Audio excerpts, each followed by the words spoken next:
Bon, apparemment, il y a des problèmes dans Spotify. En vrai, genre, il y en a toujours un peu eu de ce que je l'ai entendu. Mais j'ai jamais creusé le sujet. Donc, découvrons aujourd'hui tous ensemble qu'est-ce qui se passe à Spotify et pourquoi c'est grave. Est-ce qu'on est d'accord avec le fait que c'est grave? Allez.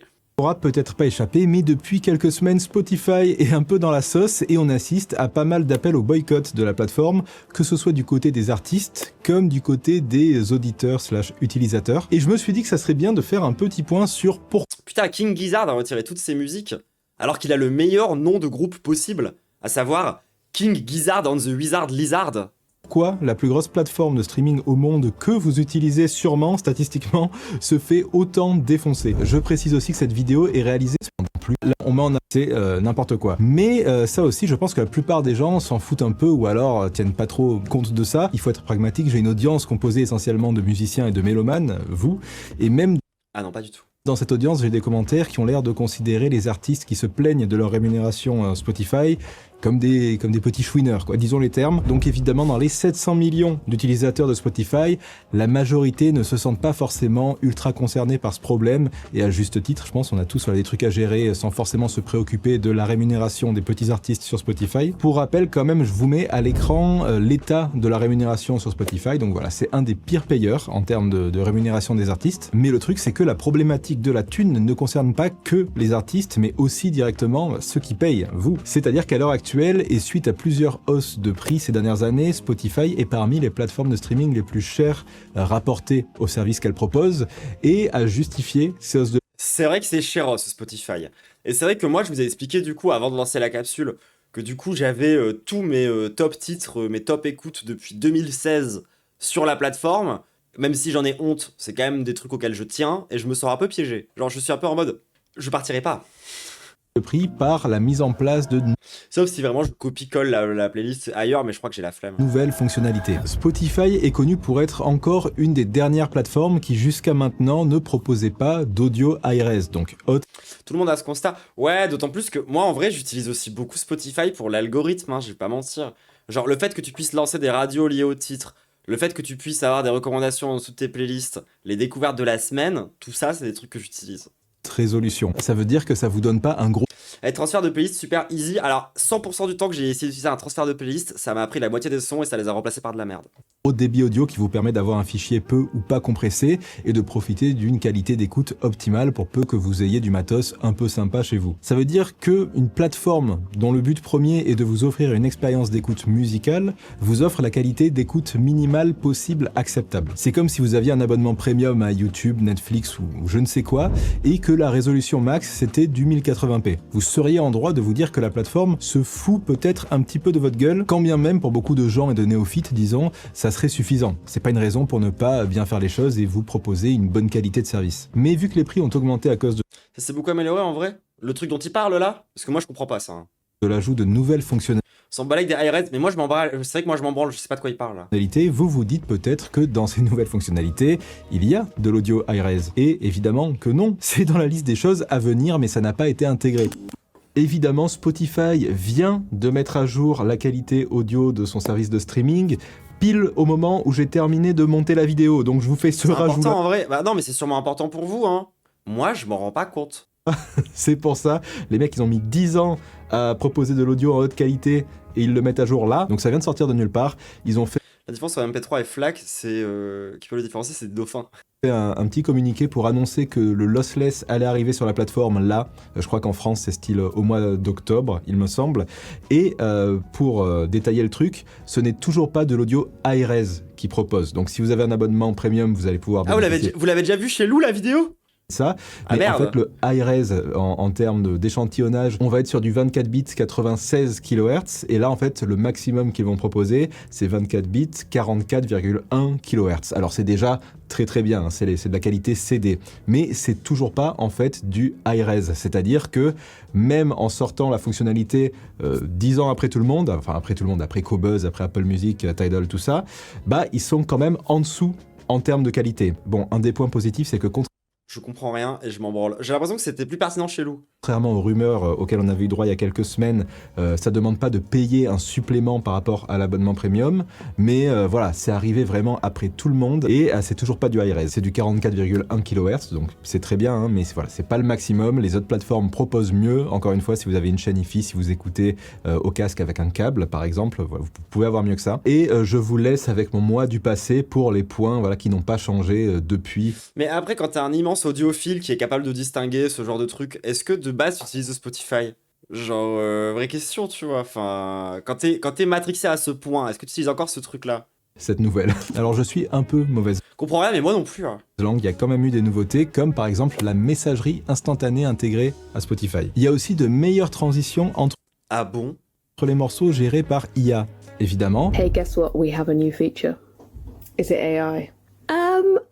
It might be AI. Et tout ça, c'est bien sûr lié à la stratégie globale de la boîte. On va parler stratégie et polémique aussi, parce que c'est important de faire un petit point. C'est trop ça. Financement de drones tueurs avec l'argent des abonnés? Quoi, Spotify finance Israël? Encore? On va parler stratégie et polémique aussi, parce que c'est important de faire un petit point là-dessus. Tout ça, c'est symptomatique de la stratégie globale de la plateforme de Ek, qui n'est plus centrée sur l'offre musicale, mais sur l'offre de contenu. Le but de la plateforme, c'est de vous noyer sous une offre gargantuesque de contenu, peu importe ce que c'est. Ce qui compte, c'est la quantité, pas la qualité. C'est un grand classique de ce genre-là de société. Donc vous avez du podcast, du livre audio, de la musique. Et comme le PDG de Suno, l'IA de création musicale, dont on a déjà parlé ici et qu'on n'aime pas trop sur cette chaîne, je vous rappelle, Ek voit la musique comme il voit des paquets de céréales dans son supermarché. Il dissocie complètement l'aspect industriel et quantitatif de la musique au détriment de l'aspect qualitatif et artistique. Et ça, c'est depuis le départ. Au début de la plateforme, en ce qui concerne le business model de Spotify en 2010, Ek disait déjà qu'il n'était pas là pour les artistes, mais pour les utilisateurs. Et évidemment, quand on entend utilisateur, il faut entendre les abonnements des utilisateurs, hein. C'est pas par pur altruisme qu'il a monté Spotify. Depuis ces déclarations du début de la société, Ek a un peu changé de discours et souvent on peut l'entendre dire qu'il considère autant les consommateurs que les créateurs, comme dans cette interview de Click. That is ultimately what we're doing. We're here to create value for consumers and creators. Both are equally important. I'm not saying, creators are important, consumers aren't, because then we don't have a business. But the other way around, it's true as well. Mais pourtant, et même si j'aimerais vraiment beaucoup le croire et que je... C'est sûrement une des phrases les plus stupides que j'ai entendues aujourd'hui. Genre, oui, bah bien joué, tu viens de décrire n'importe quel commerce. Lui laisse potentiellement le bénéfice du doute, peut-être bien qu'il est sincère quand il dit ça, toutes les décisions qu'il prend, ou en tout cas que Spotify prend, vont absolument dans le sens opposé à cette logique. On peut aussi relever des incohérences logiques et philosophiques dans ce qu'il dit. Là, avec Mouloud Achour, il nous dit par exemple que Spotify, le but de la plateforme, c'est de soutenir les vrais artistes, ceux qui ont un don divin, et que ça s'adresse pas aux personnes lambda. That the closest way I would say, whatever God you believe in, they have a God-given talent. You know, they are unique individuals. Those are the people we are here to serve. Et étonnamment, ils sont tous bourgeois. Those are the people we're here to work with and help. If you just are a normal person and you want to share a nice photo, that's great. But those are not the ones we are working for. We are working for the real artists. Mais comment Le mec défend l'idée du génie, genre vraiment, mais quel enfer. Il définit les vrais artistes et comment il les dissocie des personnes lambda, on n'en sait rien. Et en fait, lui, sa seule métrique, ça va être, en gros, ceux qui font beaucoup de streams, ce sont des vrais artistes, et ceux qui font pas beaucoup de streams, ce sont des personnes lambda qui n'ont pas de don pour ça. On peut voir, évidemment... Le concept de génie, un PB, mais un énorme PB. Que ça n'a absolument aucun sens et que quiconque écrirait ça sur une copie de philosophie en terminale, aurait 0 sur 20. Quelle différence y a-t-il entre le bon et le mauvais chasseur? Je l'attendais celle-là. Je rappelle que l'an dernier, Spotify a arrêté de rémunérer les morceaux qui génèrent moins de 1000 streams. Ça représente en gros les 2/3 des morceaux dispo sur la plateforme. Donc à l'échelle individuelle d'un artiste, 1000 streams, ça représente entre 3 et 5 dollars environ, mais ça représente des dizaines de millions de dollars récupérés par la plateforme et reversés aux gros majors et aux gros artistes qui récupèrent cette part-là et évidemment aussi utilisés par la plateforme pour faire ce qu'ils veulent. Et Ek a beau nous expliquer que le business model de Spotify C'est moi ou c'est tout le temps pareil dans le capitalisme? C'est de reverser aux artistes ce que la plateforme gagne au prorata, en gros, de la quantité de streams qu'ils réalisent. Bah, en pratique, quand on est de l'autre côté du truc en tant qu'artiste, je peux vous assurer que malgré le fait qu'ils aient coupé les revenus de plus de 2/3 des artistes sur la plateforme pour les reverser à ceux qui font le plus de streams, c'est-à-dire que moi, voilà, je coche les cases pour être rémunéré par Spotify, bah, ma rémunération n'a absolument pas augmenté. Et pour avoir demandé à tous les artistes qui m'entourent, aucune rémunération au stream n'a augmenté quand ils ont fait ça. Donc évidemment, ça c'est lié à l'opacité totale de la répartition des rémunérations sur Spotify. On n'a aucun détail là-dessus et il a beau dire ce qu'il veut, bah, en pratique, je pense que ça se passe pas tout à fait comme ça, même si je n'ai pas de preuves, en l'occurrence, de ce que j'avance, à part mon expérience. Parce que le truc qui a un peu fait péter l'opinion publique dernièrement, c'est le fait que Daniel Ek est un fonds d'investissement qui s'appelle Prima Materia, avec lequel il investit dans des sociétés. C'est le principe d'un fonds d'investissement, ça ok. Et son plus gros investissement, il l'a fait il y a quelques mois. Il a mis 600 millions d'euros dans Helsing, une boîte européenne d'IA militaire qui développe des drones de combat autonomes. J'en avais déjà parlé dans un short, et là encore une fois, j'ai vu des gens le défendre et venir dire qu'il fallait bien financer la défense et que ceux que ça choque sont Mais vos gueules. des idéalistes naïfs. Alors le problème, c'est pas qu'un programme de défense soit financé, dans l'absolu, c'est plutôt qu'un programme d'armement militaire privé soit financé à hauteur de plusieurs centaines de millions d'euros par un mec qui est ouvertement ultra libéral, et il préfère apparemment Oui, donc en gros, le problème, c'est pas Spotify, c'est juste que c'est détenu par un bourgeois sioniste. l'armement militaire autonome et remplacer les artistes par des IA, plutôt que de juste offrir aux abonnés de sa plateforme On est d'accord que c'est hyper... on est d'accord que c'est hyper caricatural comme vision du truc, ça. de streaming, une écoute dans une résolution correcte. Évidemment, et parce qu'on est sur internet, c'est toujours un petit peu compliqué de nuancer, Genre, j'ai quand même un peu l'impression que c'est un empilement de trucs... je sais pas. mais tout n'est pas blanc et tout n'est pas noir. Je ne dis pas que Daniel Ek est le diable incarné et qu'il veut absolument l'apocalypse mondiale, mais juste, voilà, une société privée qui investit énormément de ressources dans de l'armement privé également, bah, ça a de quoi légitimement éveiller, si ce n'est notre peur ou je ne sais quoi, au moins notre méfiance. Plus en profondeur, je ne vous apprends rien en vous disant que nos impôts financent la défense. C'est une dépense qui est évidemment obligatoire et utile. On n'est pas dans un monde de bisounours, on le sait.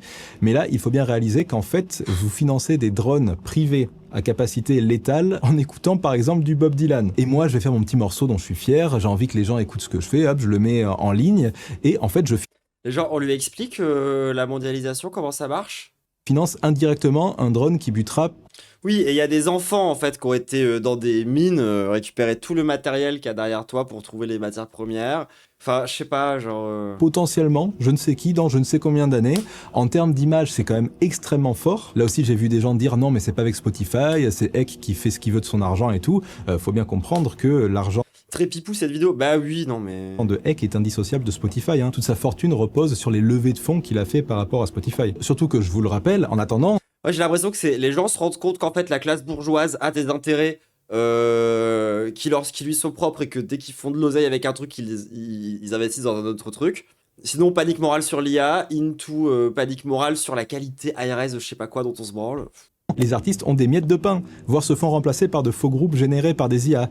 Mais la boîte, elle, qui construit ces drones, elle a votre thune, indirectement. Elle s'en sert, quoi. We're here to create value for consumers and creators. Et aussi, entre parenthèses, il est essentiel de rappeler que Spotify est une petite société, avec de très très gros guillemets. Je m'explique, Spotify, c'est rentable que depuis un an. Voilà, moi j'ai plus l'impression que c'est, comment dire, à la limite, une vraie critique que tu peux avoir, c'est plus ce truc sur les petits créateurs. Voilà, là c'est vrai que genre c'est comme d'hab, tu vois, ils ont été arrachés là où il y avait les gens les plus précaires. Ça, à la limite, c'est un vrai problème, tu vois. J'ai un peu l'impression qu'on se perd un peu à droite, à gauche, dans des trucs un peu osef, tu vois. An et demi à peu près. Avant ça, c'était comme Netflix par exemple, c'est des boîtes qui perdaient plus de thunes que ce qu'ils gagnaient tous les ans depuis leur création et qui n'existent que grâce à des financements privés. Donc là aussi, dites-vous bien que Ek, qui doit son succès financier à des fonds d'investissement privés, que ni vous ni moi ne connaissons pour la plupart, alors peut-être qu'ils sont très bien, peut-être qu'ils sont pas bien du tout, j'en sais rien, en fait je sais même pas qui c'est, ce mec-là finance des drones militaires privés. Alors je dis pas que c'est comme ça que Terminator a commencé, Vous pensez qu'il est à quelle banque? mais c'est un peu comme ça que Terminator a commencé. Dans 3 ans, Cyberdine devient le plus Je sais pas si on va regarder jusqu'au bout. Je suis désolé, les gens, je suis en train de tomber dans un profond ennui. Je sais pas quoi dire. Je suis en mode... importants fournisseurs de matériel électronique militaire. Tous les grands bombardiers sont équipés de systèmes ordinateurs Cyberdine qui évitent la main-d'œuvre humaine. Le financement de Skynet est voté. Les décisions humaines sont éliminées de la défense stratégique. Et la capitalisation boursière de Spotify, cette année, elle a passé les 100 milliards. Les GAFAM, en parallèle... Il m'a saoulé dès le c'est début avec en sa high-res. Non, mais moi aussi, en vrai, en plus. milliers de milliards que ça se compte, leur capitalisation. Donc en fait, Spotify, ça reste un petit poisson à cette échelle-là, qui est déjà monumentale, quoi. Mais un petit poisson qui, déjà à ce niveau, se place sur le financement de l'armement militaire privé, on peut légitimement avoir quelques inquiétudes potentielles sur les agissements de cette même boîte si elle venait à multiplier sa valeur par 10, par 20, par 30. Et globalement, merde, si quand tu vois que Eck préfère financer des robots tueurs plutôt que juste de mieux payer les artistes, ça en dit long sur sa vision de la musique et de la création. Parce que c'est même pas qu'il veut pas mieux payer les artistes, c'est qu'il veut carrément les faire disparaître dans l'absolu. Genre, en fait, genre, enfin, je suis désolé, mais c'est bon, c'est de la merde. Cette vidéo, c'est de la merde. Je suis désolé, les gens. Genre, je sais que je fais que dire ça ce soir, mais alors là, vraiment, j'en peux plus, quoi. Enfin, le ref, il est en mode, genre, il a pas compris que ça faisait système. Genre, il a pas compris comment marchait, genre, littéralement, genre, la finance, le système financier mondial. C'est pas comme ça que ça marche. Genre, c'est bon, c'est débile. Genre, c'est genre, oui, les bourgeois possèdent plusieurs entreprises. Oui, les bourgeois, ils ont de la capitalisation à droite et à gauche. Et genre, ouais, on a l'impression que le ref est en train de découvrir le putain de capitalisme, tu vois, et qu'il est en mode, en fait, tout est de la faute de cet être humain là, à lui tout seul, qui préfère payer, financer des robots tueurs que d'améliorer Spotify. Sauf que pour lui, de son point de vue de bourgeois, c'est juste des boîtes qui n'ont rien à voir, des trucs qui gèrent en fait à part parce que c'est des putains de mouvements de capitaux et parce que genre ils s'en branlent, tu vois. Genre enfin. Tu sais, c'est aussi con que de dire, genre, je sais pas moi, un mec comme Elon Musk, lorsqu'il fait passer des coupes budgétaires dans Tesla, ensuite tu viendrais lui reprocher de pas aller améliorer Twitter. Il s'en branle en fait le mec, genre vraiment, enfin, ça ne fonctionne pas comme ça, genre. C'est pas comme ça que réfléchit la classe bourgeoise, c'est pas comme ça que réfléchissent les gens qui possèdent des trucs et qui font fonctionner leur putain de propriété lucrative, comme le putain de mec qui a créé Spotify, et point barre. Genre en fait, désolé, mais le problème, c'est pas que le dirigeant de Spotify, en fait, il est trop méchant. Parce qu'en fait, il adore les robots tueurs. Genre, non, c'est un truc qui fait système, en fait. C'est toujours le même putain de problème. Pardon. Toujours le même putain de problème, c'est le fait que ça soit une boîte privée, qui appartienne à un mec qui décide de lui tout seul faire ce qu'il a envie de faire sur la vie de centaines de milliers de personnes qui finissent par pouvoir en vivre, et qu'il n'y a aucun rapport de force entre la plateforme et les créateurs de contenu, à part les plus riches d'entre eux, et que du coup ça fait que, bah, comme à chaque putain de fois, comme dans chaque putain de média, comme dans chaque putain d'industrie culturelle, et bah en fait c'est les plus petits créateurs et c'est les plus petits artistes qui prennent le plus cher et à qui on en a rien à foutre. Et voilà, point barre, genre, enfin, comme dans chaque putain d'industrie culturelle. Et alors, spoiler alert, on va pas résoudre le problème en allant le résoudre un par un dans chaque industrie culturelle. Le problème, il est peut-être un peu plus global. C'est peut-être pour ça qu'on le retrouve dans chaque putain d'industrie culturelle. Et juste se concentrer sur le méchant capitaliste qu'il y a derrière Spotify pour expliquer qu'en fait, Spotify, ça devient de la merde à cause de lui.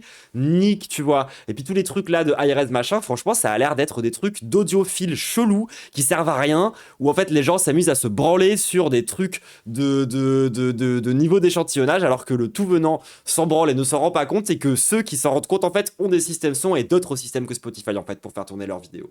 Donc honnêtement, genre, enfin, je trouve que la vidéo n'est pas intéressante et elle ne parle même pas de Spotify en tant que tel. Il y a 2-3 trucs qui étaient intéressants sur ce qu'il a dit sur Spotify, sur la plateforme en tant que tel, tu vois.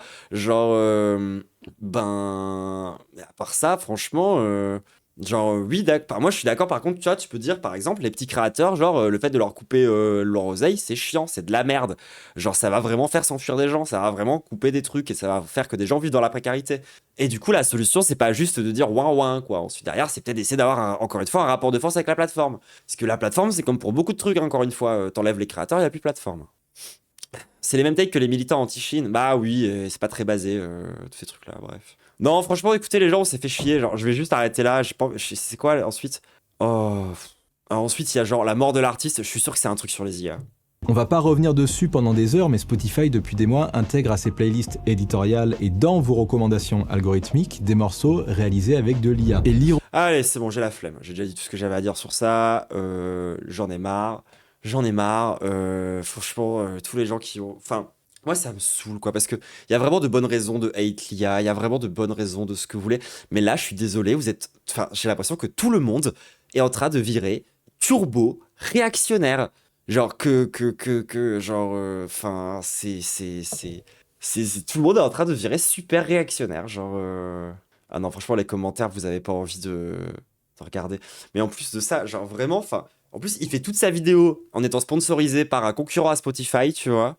Il fait une espèce d'empilage bizarre comment dire, d'arguments anti-Spotify. À la fin, il refait une pub pour le service en question qu'il est en train d'essayer de nous vendre. Et le premier commentaire que je peux lire, c'est quoi? C'est financer des armes létales en écoutant Bob Dylan. C'est bien caractéristique de l'époque. Et ça m'inspire surtout des mots impubliables. Si on ne paye pas les artistes, eh bien il n'y aura plus d'artistes et seulement de l'IA. Magnifique pour Cobuzz. C'est ma plateforme et je recommande. Gros, tu finances des armes létales en mangeant des oranges et des bananes, d'accord? Il va peut-être falloir ouvrir un peu les yeux, genre, il va peut-être falloir sortir un petit peu de cette espèce de fétichisme complètement con dans lequel on met les œuvres d'art et les artistes sur un piédestal et qu'en fait c'est des trucs qui sont absolument intouchables, inviolables et qui sont parfaits et qu'en fait l'art c'est tellement magnifique que genre ça doit être absolument détaché de toute considération avec la matérialité physique de ce monde. Peut-être falloir en sortir un peu, tu vois, parce qu'au bout d'un moment c'est en train de me rendre complètement folle en fait. Genre vraiment, enfin, les gens découvrent que, en fait, derrière des produits du quotidien et derrière leur consommation se cachent des vérités un peu sombres. Waouh! Putain, ça aurait été cool que des gens tentent de vous prévenir! Ça sert à rien, mais t'as dit ça, t'as rien dit en fait! Genre vraiment! Super, je viens de manger une orange maintenant. Tu finances le terrorisme, Toxo Plasma Gandhi! Non, mais sérieusement, quoi! Franchement, à quoi ça sert? Non, vraiment, les gens, les commentaires me rendent folle. Genre, vraiment, c'est. Lui, il a réussi à avoir 1000 likes sur son commentaire. C'est écrit « J'adorais ta chaîne, mais ce n'est vraiment pas ton rôle de parler de politique ou d'affaires. Je me désabonne. » Flèche. C'est ce que j'aurais dit si j'étais un gros con. Très bonne vidéo. Trop drôle. D'une sponsor, d'un concurrent dessus. Ah, c'est vrai que l'analyse politique était profonde, deep. C'était... En plus, le mec, il est en mode genre « Oh, c'est rigolo d'avoir une sponsor genre pour un concurrent sur une vidéo et tu lui chies dessus. » Je suis en mode, bah... oui, enfin, ça fait genre à l'aide. Question sincère, tu penses quoi des strates de boycott du coup? Peut-être j'ai mal compris, mais du coup j'ai l'impression que selon cette logique, c'est pas une bonne stratégie. Je suis pas du tout fan de boycott, moi. Autant je peux voir l'intérêt dans certaines situations, tu vois. Genre, typiquement, lorsque BDS, ils te demandent de faire un truc par rapport à eux, leur consommation, généralement, c'est un peu précis.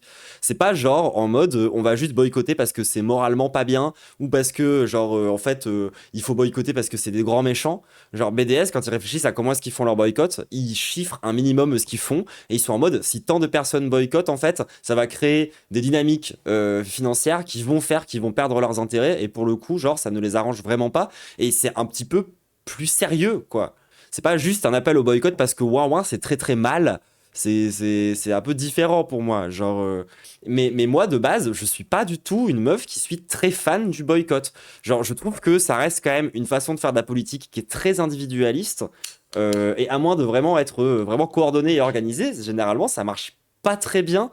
Et ça n'a pas eu de grands impacts dans l'histoire des différents mouvements, où souvent, c'est des trucs qui se retrouvent par plus ou moins être récupérés par le capitalisme lui-même, pour tenter de faire crari le greenwashing ou des trucs du style. Donc au final, moi j'ai jamais vu... Enfin pour moi le boycott ça reste la politique de la demande, ça reste de la politique de la consommation en fait et c'est vraiment pas comme ça qu'on va résoudre le problème, genre à plein de niveaux tu vois, genre... Donc ouais moi je suis pas la meuf qui va défendre le plus vigoureusement et avec le plus d'intensité les questions de boycott. Par contre lorsque t'as des militants qui sont sur place en Palestine qui sont hyper basés et qui ont mesuré pour t'expliquer qu'en fait, de votre point de vue, de nous, notre point de vue, ce qu'on peut faire de mieux, c'est ça, bah, je vais les écouter et je vais essayer de faire au maximum, de respecter au maximum ce qu'ils me disent de faire. Parce que là, en l'occurrence, je vois pas quelqu'un de mieux que eux pour me dire ce que je peux faire de mieux par rapport à leur situation. Donc, il y a aussi un peu ce truc de... Bah moi en fait, peu importe c'est quoi mon avis fondamental sur qu'est-ce que c'est le boycott, il y a les gens qui sont sur place, qui militent sur place, qui tentent de résoudre le problème, qui me disent c'est ça qu'il faut que je fasse. a priori, je vais pas commencer à réfléchir pendant 10 000 ans si le boycott c'est la méthode la plus basée ou quoi que ce soit. Il y a aussi cette notion-là qu'il faut prendre en compte. Genre pour moi, c'est pas pareil d'avoir des gens qui sont en mode ouin ouin, Spotify et les IA, il faut boycotter, et d'avoir derrière, bah encore une fois, BDS qui appelle à faire un boycott sur des boîtes très précises, à des moments très précises, dans des temporalités qui vont vraiment avoir un impact derrière sur ce que eux ils vivent à ce moment-là. C'est pas pareil en fait pour moi. BDS, c'est attendez, je sais plus ça veut dire quoi. C'est en gros, c'est un collectif pour la Palestine et c'est eux qui ont envoyé les appels au boycott, genre de Carrefour, McDo et tous ces trucs-là, tu vois. Faut pas non plus taper trop sur les gens qui suivent pas un boycott. Il y a des trucs ok, c'est simple, d'autres c'est galère dans plein de contextes. Bah moi par exemple, genre je sais qu'avec mes troubles du comportement alimentaire, parfois c'est compliqué sur certains trucs de boycotter, tu vois. Mais bon, j'essaye quand même. Boycott des investissements sanctions. Ouais, voilà, c'est ça que ça veut dire BDS. Voilà, donc pour moi, il y a genre, encore une fois, tu peux aborder la question du boycott sans être non plus un gros débile qui est pour et un gros débile qui est contre tout. Genre, tu peux aussi réfléchir un peu plus en profondeur ce sujet-là et je sais pas, faire un peu peser les choses, quoi. Merci, moi aussi, mon TCA, une galère au supermarché. Bah, pour plein de gens, hein. Pour plein de gens. Mais bon, ça pour dire, moi je l'ai fini avec la vidéo sur Spotify. Franchement, on s'est fait chier. Je sais pas si c'était. Au final, on a quand même dit des trucs intéressants, tu vois. Donc je regrette pas de l'avoir fait. Mais je pense que c'est typiquement le genre de chaîne YouTube, tu vois, que je vais regarder sur le Teco. Mais je vais pas faire de react, honnêtement. Parce que ça a pas l'air très deep, quoi. Enfin, ça a l'air d'être un mec qui raconte des belles histoires, mais alors de là à avoir une analyse politique profonde, bof, quoi. J'ai bloqué des carrefours plusieurs fois avec des militants, sauf que le seul endroit dans mon coin avec un gros supermarché pas cher, c'est un carrefour. J'ai dû faire mes courses et il y avait des camarades qui bloquaient, j'avais envie de canner. Bah, tu m'étonnes. Mais parfois, c'est des situations, elles sont connes, mais parfois, oui, désolé, t'as pas. Juste en fonction même de tes handicaps, tu peux pas aller très loin de chez toi. Et genre, le truc qui est près de chez toi, c'est un carrefour. Ça fait chier, tu vois, mais genre. Après, genre, ce qu'il faut comprendre aussi derrière le boycott et l'appel au boycott de la part de BDS, c'est que ça concerne, certes, nous, les gens qui consommons, mais la vérité, c'est que c'est aussi à destination, par exemple, genre des clubs de sport et des artistes, et des gens aussi qui, en fait, ont des contrats avec ces marques-là. Genre, par exemple, le boycott autour de Coca et McDo, c'est aussi pour dire, arrêtez de vous faire sponsoriser par Coca et McDo, par exemple. Genre, le fait que t'aies eu des artistes gigantesques qui ont fait la pub de McDo pendant des mois, alors que le boycott, il venait d'être lancé en tant qu'appel, et qui, en parallèle de ça, faisait crari la Palestine, c'est juste hypocrite. C'est juste turbo-hypocrite, parce que eux, avec le contrat qui passe avec ces boîtes-là, ils ont un impact beaucoup plus vénère que ce que toi, tu pourras jamais avoir à ton échelle, toi, en tant que personne qui consomme. Genre, clairement, on est là pour nourrir des dynamiques collectives, surtout. Exactement. Et pareil, lorsque on vous dit boycott Carrefour, etc., ça veut aussi dire, et ça veut surtout dire, par exemple, si vous faites des actions de blocage, si vous faites des actions de, entre grosses guillemets, pillage, bah n'allez pas piller un Lidl, allez piller un Carrefour. Il y a aussi ce truc de, genre, si vous faites des actions, si vous allez dans telle direction, si vous voulez vous en prendre à quelque chose, priorisez davantage ces boîtes-là. Enfin, c'est aussi comme ça qu'il faut voir le boycott. Genre, je sais pas, genre par exemple, pour moi, c'est cohérent de faire des actions collectives dans un carrefour dans lequel t'as déjà dû acheter des trucs parce qu'à des moments t'avais pas le choix, ou bien t'étais pressé, ou juste c'est le dernier truc qui était ouvert à cette heure-là, et puis tant pis quoi. Genre, faut pas non plus tomber dans une pureté, dans une forme de pureté, et surtout, le gros problème que j'ai en fait, moi, avec le boycott, si je devais pousser ma take sur le boycott jusqu'au bout, là où moi j'ai un vrai souci avec le boycott, c'est même pas tant sur le plan de l'impact que ça a, l'efficacité politique que ça a en tant que tel. Moi, j'aimerais dire, ce qui me dérange principalement avec le boycott, c'est que ça transforme des gens en flics mentaux. Et j'en ai marre de devoir gérer des flics de gauche toute ma vie, qui sont en permanence en train de regarder si tu fais les choses suffisamment bien, et qui se jouent la police de la bonne morale. C'est surtout ces dynamiques-là, moi, qui m'emmerdent. Genre, la vérité, tu vois, c'est que le vrai souci derrière le boycott, c'est que moi, j'ai le sentiment que ça vient abîmer parfois la lutte à l'intérieur, parce que du coup on est tous en train d'essayer de se juger pour savoir lequel est la personne qui boycotte le mieux ou qui boycotte le plus ou qui est le plus clean par rapport à ça, et que du coup ça devient un truc de légitimité insupportable, et qu'en fait on finit par se bouffer entre nous, ou qu'on finit par se juger pour dire en gros qui a la plus grosse bite de gauche entre nous tous, tu vois. En mode voilà, c'est moi qui ai la plus grosse bite de gauche parce que je suis vegan, que je boycotte tout, que je roule en vélo et que j'habite dans une maison en carton. Et ben félicitations, t'as la plus grosse bite de gauche, hein, bravo, hein, vraiment trop fort. Par contre moi, si ça te dérange pas, je vais retourner faire de l'organisation collective en fait, parce que là c'est vrai que t'es super fort tout seul, mais encore une fois ton impact il est pas ouf. Et moi c'est vraiment ces dynamiques là qui me cassent les couilles. C'est-à-dire que le boycott, très bien, mais alors le fait que par contre du coup tout le monde s'amuse à devenir des espèces de policiers de la gauche et qui viennent te casser les couilles partout, enfin c'est bon, genre on a assez de problèmes comme ça pour chercher à se prendre la tête sur ces trucs là. Je vous jure, moi ça me gave ce genre de truc. C'est vraiment des dynamiques militantes typiques qu'on a à gauche que je ne supporte plus. Et c'est plus pour ça en fait que genre j'ai aussi un peu un mauvais angle, peut-être un mauvais truc par rapport au truc de boycott. Balle perdue pour les véganes. Mais en fait, si les véganes étaient moins des flics mentaux insupportables qui viennent me casser les couilles parce que je suis pas végane et que je suis que végétarienne et que du coup je suis la pire personne sur Terre et qui ne sont pas en train de comprendre et qui sont en train de parler à une personne anorexique qui a déjà du mal à manger tout court et qui lui demande d'avoir un régime alimentaire encore plus restrictif et qui voit pas du tout le problème et qui pense que c'est comme ça qu'on fait du militantisme de gauche, oui, ça me fait un peu péter un plomb et c'est un peu le même genre de dynamique que je revois, tu vois, au sein de notre putain de propre camp dans lequel on joue les putains de flics entre nous. Et ça me baise le crâne et ça m'énerve. J'en ai trop marre de ce genre de truc. Vraiment, j'en peux plus, tu vois. On est encore en train de faire de la putain de morale individuelle à gauche, en mode super, bah écoutez, retournez faire des politiques libérales, ça vous chante. Moi, je sais très bien que ça marche pas. Hein. Bref, je me suis un peu perdu. Anti-flic jusqu'au bout. À câble, même les flics mentaux, ouais. Mais bon, en plus, je pense que je l'avais jamais trop entendu. Alors, je sais pas si peut-être que je l'ai volé à quelqu'un. Mais c'est vrai que je l'avais pas trop entendu jusque-là, moi, l'élément de langage flic mental. Et je pense que c'est vraiment un truc qu'il faut réussir à imposer dans les discours. Parce que moi, j'en ai marre des flics mentaux, tu vois. Et je trouve que ça décrit très très bien c'est quoi les comportements de certains gauchistes où c'est des putains de flics mentaux. Genre. Tout le monde sait que c'est Marx qui a la plus grosse bite de gauche, évidemment. Not all vegan? Ah, not all vegan, hein, bien sûr. Non, moi, le problème que j'ai, c'est les véganes, ou pour qui l'alpha et l'oméga de la lutte politique, c'est de devenir vegan, et qui viennent t'expliquer en 4K que, en fait, être vegan, c'est de la praxis marxiste dans l'antispécisme. Et, genre, c'est bon, en fait. Genre, je pète mon crâne. Le mec, il est en train de faire de la politique individualiste, et il est en mode je suis Marx. Genre, c'est trop bizarre, genre. La performativité, ouais, chez les gauchistes, ça fatigue, hein. Franchement, ça fatigue, hein. J'entends souvent ce terme-là dans les milieux d'orga. Bah, en vrai, je pense qu'il faut l'imposer, hein. Vraiment, genre, les flics mentaux, moi, j'en ai marre, hein. Mais d'ailleurs, en plus, nous, on le sait très bien à l'OST, qu'il y a des flics mentaux, là, qui s'amusent à essayer de nous surveiller. On vous voit, hein. D'ailleurs, c'est marrant, hein, les flics mentaux de la gauche, c'est exactement comme les vrais policiers. Tu sais pas pourquoi, par contre, ils adorent surveiller plus fort les Noirs, les Arabes et les trans. Tu sais pas pourquoi, genre, alors que ils sont pas dans l'institution policière, hein. Mais alors, bizarrement, les flics mentaux de la gauche, exactement comme les flics normaux, ils vont surveiller 2 fois plus fort les Noirs, les Arabes, les personnes racisées, les trans, les tarlouses et les folles. Bizarre, hein. Vraiment bizarre, hein. Ah, je me demande d'où ça peut venir. Bref, voilà, c'est bon. Désolé, au début, on parlait de Spotify, et au final, je suis encore en train de m'énerver sur les gauchistes et sur les pipous.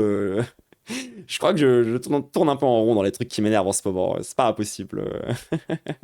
C'est une minorité de véganes qui parlent, la plupart ne pensent pas du tout comme ça. Je suis entièrement d'accord. Mais encore une fois, genre, et il va falloir aussi un petit peu genre prendre sur soi et être capable et arrêter de prendre personnellement à chaque fois que je fais une remarque sur un groupe politique. Vous êtes en mode, oh non mais moi je suis végane et je suis pas comme ça. Oui d'accord, tu n'es pas comme ça, mais par contre regarde qui sont les véganes qui défendent le véganisme politique et regarde c'est quoi leur discours. Et eux leur discours c'est l'écrasante majorité du temps, c'est ça en fait. Va falloir arrêter de le prendre personnellement. Moi je passe mon temps à dire c'est le discours le problème. Genre, soyez vegan si ça vous fait plaisir. Au contraire, il faudrait que les gens soient véganes. Moi, je défends l'idée que on devrait aller dans une société de plus en plus végane et qu'on devrait être tous véganes, in fine, dans un temps plus ou moins long. C'est juste que pour y arriver, et pour arriver à cette société végane finale, pour moi, on n'y arrivera jamais en faisant la morale aux gens un par un et en expliquant aux gens un par un pourquoi est-ce qu'ils doivent faire le choix, eux, conscients dans leur libre arbitre, d'arrêter de consommer de la viande. C'est suffisamment clair dit comme ça, c'est bon ? Parce que voilà, moi au final, je suis d'accord avec les véganes. Hein. Je suis en mode, il faut arriver à une société végane. Hein. Ça doit être l'objectif. Hein. Genre, moi je suis une antispéciste, hein. C'est ce que je veux à la fin. Par contre, pour y arriver, c'est pas en faisant la morale aux gens un par un et en faisant de très bonnes vidéos de vulgarisation sur YouTube qu'on va y arriver. C'est ça que je dis. Dès que le discours devient culpabilisant, il marche pas en vrai. Oui, et c'est exactement pareil pour l'écologie. Genre, c'est pas en disant aux gens de consommer de façon plus responsable qu'on va sauver la planète en fait. Ça ne marchera jamais. En soi, ça donne plus la pression à boycotter pour la Palestine que pour les véganes, donc bon. Après, je suis d'accord que sur les trucs sur la Palestine, il y a des immenses forceurs. Moi, genre en mode, je suis désolé, il y a des gens, c'est des immenses forceurs. Et c'est les mêmes gens qui viennent ensuite derrière te dire que du coup, le top du top de la lutte palestinienne, c'est de consommer des putains de Palestine Cola et des Palestine Energy. Et que vu que eux, ils consomment du Palestine Cola, c'est bon. Genre, c'est à ça que ça finit aussi, genre. Ah non mais oui, non mais let's go, ça tout le monde le sait, ouais, genre, mais ouais, non mais les discours des véganes, franchement parfois c'est un peu compliqué lorsqu'il s'agit de parler au niveau du racisme, c'est parfois un peu difficile quoi. Je suis d'accord avec toi, mais voilà, faut dire ça aussi. Non mais je suis d'accord, hein, je suis d'accord. Puis le problème aussi, c'est que les véganes, ils sont incapables de te parler raisonnablement sans te traiter de personnes responsables directement, toi, en tant qu'individu, du viol de masse et du meurtre de masse de centaines de milliers d'animaux. Et ensuite, ils viennent t'accuser d'être, en gros, un espèce de génocidaire minute 1. Genre, ça, c'est aussi un autre problème, tu vois, chez les véganes. Genre, il va falloir être capable aussi, à des moments, de redescendre un petit peu et d'essayer d'arrêter d'être en mode « faut les choquer ». Genre, en fait, ça marchera pas. Hein. Je vais pas vous mentir, ça marchera pas. Hein. C'est... Spoiler alert, c'est peut-être même un peu contre-productif. Mais bon. Qui suis-je pour dire ça? Je traite tout le monde de nazis. Le problème, c'est que moi, quand je traite les gens de nazis, dès qu'on creuse un peu, à la fin, il s'avère que c'est des nazis, quoi. C'est peut-être juste qu'il y a plus de nazis que ce qu'on pense, mais... Autre problème. Bref, voilà, désolé. Écoutez, la vidéo, finalement, on n'a pas du tout parlé de Spotify, on a parlé de plein d'autres trucs. Je sais pas si ça va faire une très bonne VOD. En tout cas, pour les gens de YouTube qui sont restés jusque-là, franchement, force à vous, je sais pas ce que vous foutez ici. C'est beaucoup plus... un moment de stream que de capsule, hein, ça pour le coup. Ça ressemble vachement plus à un moment typique de stream qu'à une capsule YouTube en vrai. Mais c'est bien aussi, hein. Si vous aimez bien ce genre de moment YouTube, en vrai, dites-le, hein. Parce que moi, je publie pas trop les moments de discussion comme ça parce que je pense que vous préférez les capsules, mais ça se trouve, j'ai tort, hein. Donc n'hésitez pas à dire.